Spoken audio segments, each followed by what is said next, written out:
ನಮಸ್ಕಾರ. ಇವತ್ತು ನಾನು ಯಾವ ಟಾಪಿಕ್ ಬಗ್ಗೆ ಮಾತಾಡ್ತಾ ಇದ್ದೀನಪ್ಪ ಅಂತ ಹೇಳಿದ್ರೆ ನಿಮ್ಮೆಲ್ಲರ ಫೇವ್ರೆಟ್ ಟಾಪಿಕ್ ಮ್ಯಾನಿಫೆಸ್ಟೇಷನ್.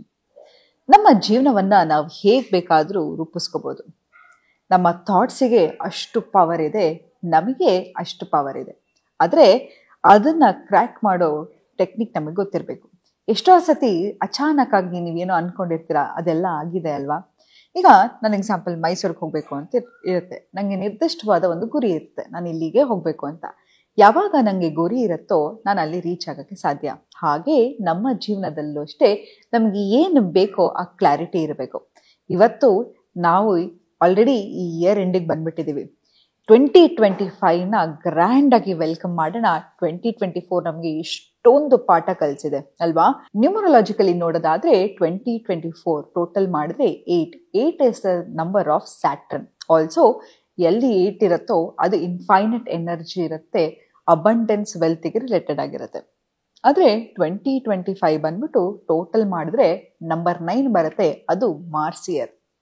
ಸೊ ಈ ವರ್ಷ ನೀವು ನೋಡಿರ್ಬೋದು, ಎಷ್ಟೊಂದು ಯಾರೇ ದೊಡ್ಡ ಸೆಲೆಬ್ರಿಟಿ ಆಗಿರ್ಬೋದು, ದೊಡ್ಡ ದೊಡ್ಡ ರಾಜಕಾರಣಿಗಳಾಗಿರ್ಬೋದು, ಅಥವಾ ಎಷ್ಟೊಂದು ಅಚಾನಕ್ ಆಗಿ ಎಂತೆಲ್ಲ ಇನ್ಸಿಡೆಂಟ್ ಆಯಿತು ಅಂತ. ಇದು ಕರ್ಮದ ವರ್ಷ. ನಾವು ಏನನ್ನ ಕರ್ಮ ಮಾಡಿರ್ತೀರೋ ಆ ಕರ್ಮಾನುಫಲವಾಗಿ ನಾವು ಈ ವರ್ಷವನ್ನು ನೋಡ್ಕೊಂಡು ಬಂದಿದ್ದೀವಿ. ಆದರೆ ಮುಂದಿನ ವರ್ಷ ಕಂಪ್ಲೀಷನ್ ಇಯರ್. ಸೊ ಹಾಗಾಗಿ ಈ ವರ್ಷ ನಾವು ಏನನ್ನ ಕಷ್ಟಪಟ್ಟಿದ್ದೀವೋ ಅದನ್ನ ಮ್ಯಾನಿಫೆಸ್ಟ್ ಮಾಡ್ತಾ ಹೋಗ್ಬೋದು. ನಮ್ಮ ಜೀವನದಲ್ಲಿ ನಾವು ಏನು ಅನ್ಕೊಂಡಿರ್ತೀವೋ ಅದು ನಾವು ಆಗ್ತಾ ಹೋಗ್ಬೋದು. ಹಾಗಾದ್ರೆ ಹೇಗೆ ಮ್ಯಾನಿಫೆಸ್ಟ್ ಮಾಡೋದು? ನನ್ನ ಜೀವನದಲ್ಲಿ ನನಗೇನು ಬೇಕಾದರೂ ನಾನು ಹೇಗೆ ಸಂಪಾದನೆ ಮಾಡ್ಬೋದು, ಹೇಗೆ ಆಕರ್ಷಿಸಿರ್ಬೋದು ಅನ್ನೋದ್ರ ಬಗ್ಗೆ ಇವತ್ತು ನಾನು ಅದ್ರ ಬಗ್ಗೆ ಮಾತಾಡ್ತಾ ಹೋಗ್ತೀನಿ. ಸೊ ಮೊದಲನೇದಾಗಿ ಏನಪ್ಪಾ ಅಂತ ಹೇಳಿದ್ರೆ ಗ್ರ್ಯಾಟಿಟ್ಯೂಡ್. ಈಗ ಎಕ್ಸಾಂಪಲ್, ನಾನು ನಿಮಗೆ ಒಂದು ಗಿಫ್ಟನ್ನು ತಂದುಕೊಡ್ತೀನಿ.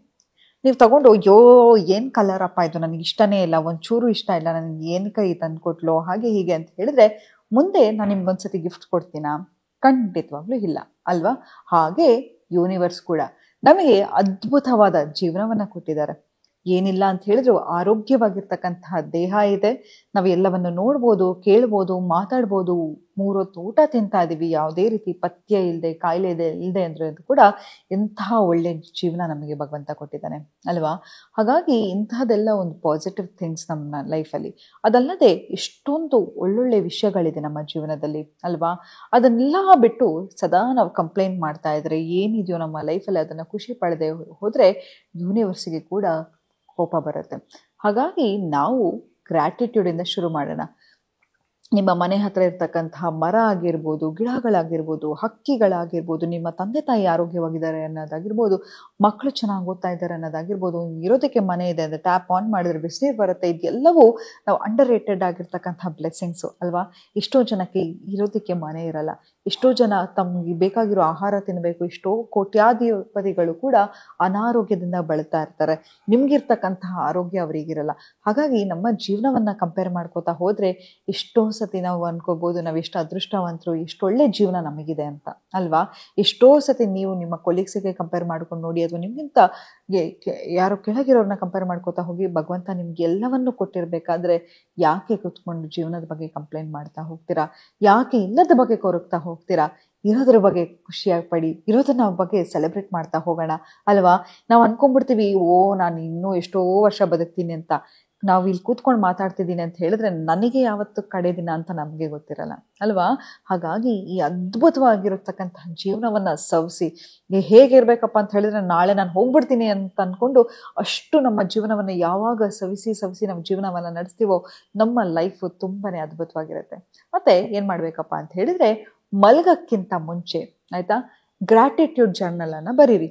ಯಾಕೆ ಬರೀರಿ ಅಂತ ಹೇಳ್ತಾ ಇದ್ದೀನಿ ಅಂತ ಹೇಳಿದ್ರೆ, ನಾವು ಯಾವಾಗ ಏನನ್ನ ಬರಿತೀವೋ ಅದು ನಮ್ಮ ಸುಪ್ತ ಮನಸ್ಸಲ್ಲಿ ಕೂತ್ಕೊಂಡ್ಬಿಡುತ್ತೆ. ನಮ್ಮ ಸುಪ್ತ ಮನಸ್ಸಿಗೆ ಯಾವುದು ಸತ್ಯ ಯಾವುದು ಸುಳ್ಳು ಅಂತ ಗೊತ್ತಾಗಲ್ಲ.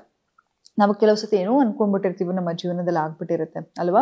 ಸೊ ಅಂತಹ ಒಂದು ರಿಯಾಲಿಟಿಯನ್ನ ಕ್ರಿಯೇಟ್ ಮಾಡೋ ಅಂತ ಶಕ್ತಿ ಯಾರಿಗಿರುತ್ತಪ್ಪ ಅಂತ ಹೇಳಿದ್ರೆ ನಮ್ಮ ಸುಪ್ತ ಮನಸ್ಸು ಅಥವಾ ಸಬ್ ಕಾನ್ಶಿಯಸ್ ಮೈಂಡ್ ಅಂತ.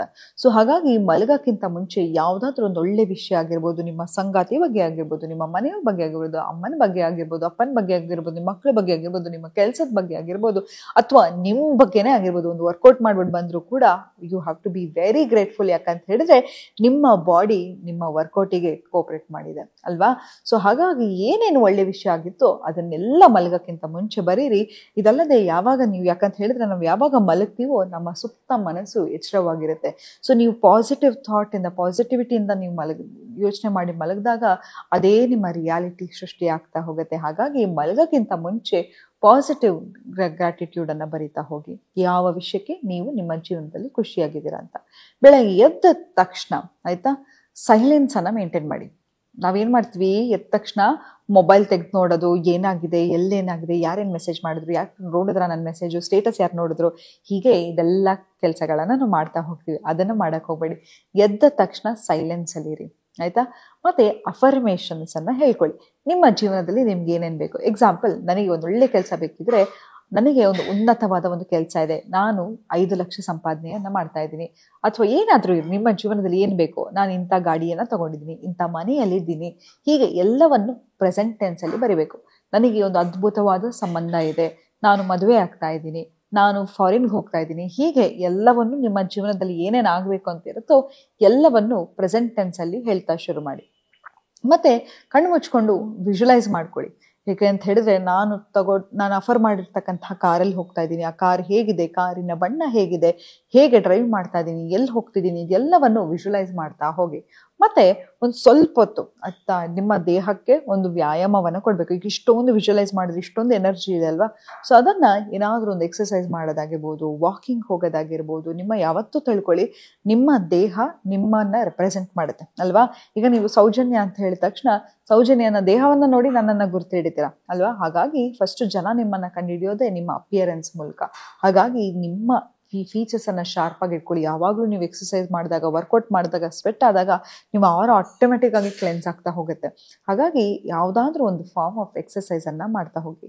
ಮತ್ತೆ ಕೆಲವು ಒಳ್ಳೆ ವಿಷಯಗಳನ್ನು ಓದೋದಾಗಿರ್ಬೋದು. ರೀಡಿಂಗ್ ಅಂತ ತಕ್ಷಣ ಬೆಳಗ್ಗೆ ಎದ್ದ ತಕ್ಷಣ ಯಾವುದೋ ಒಂದು ಒಳ್ಳೆ ವಿಷಯಗಳನ್ನ ಕೇಳೋದಾಗಿರ್ಬೋದು, ಓದೋದಾಗಿರ್ಬೋದು, ಸ್ಪಿರಿಚುವಲ್ ಆಗಿರ್ಬೋದು, ಯಾವುದಾದ್ರೂ ಸರಿ ಒಂದು 10-15 ನಿಮಿಷ ಅದನ್ನ ಓದಿ, ಅಫರ್ಮೇಷನ್ ಓದೋದಾದ್ರೂ ಕೂಡ ಪರವಾಗಿಲ್ಲ.